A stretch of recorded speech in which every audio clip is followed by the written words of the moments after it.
Good day guys! Welcome naman po sa another vlog natin for today. At ito nga guys, sa mga tamad maglinis ng sasakyan, ito na ang nababagay sa inyo. Dahil ako ay tamad maglinis ng sasakyan, kaya dito ko nagpapalinis sa Tube Car Wash.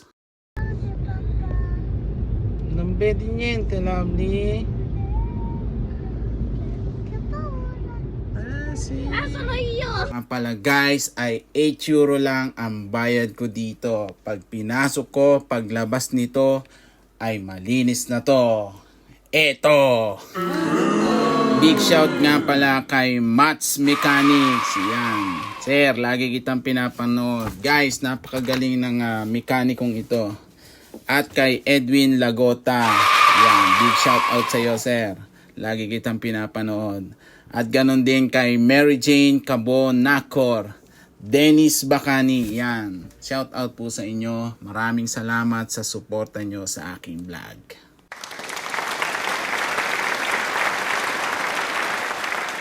At kung akala nyo guys ay hindi na ako mag-e-effort sa pagpunas ng aking sasakyan, doon ay nagkakamali kayo. Pupunasan ko pa rin yan, loob at labas. Dahil ang tube, hindi naman niya natutuyo lahat ng parte ng sasakyan. Kaya syempre, mag-e-effort din si Father Slab sa pagpunas ng kanyang sasakyan. Dahil sa kasabihan nga, sa hindi nakakaalam, ewan ko rin kung totoo, nagre-reflect daw ang sasakyan mo sa personalidad mo.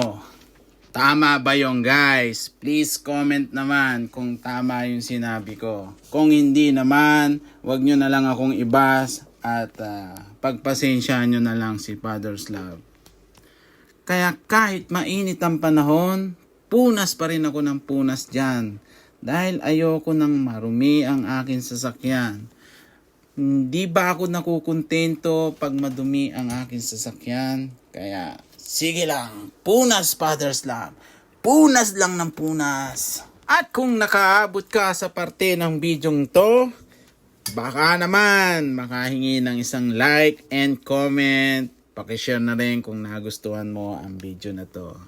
At malaking tulong yan sa aking pagbablog. Maraming salamat sa patuloy na sumusuporta kay #Father's Love.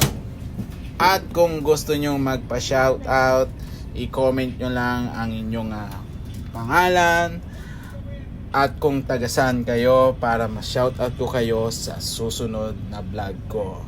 Maraming salamat po muli. #Father's Love.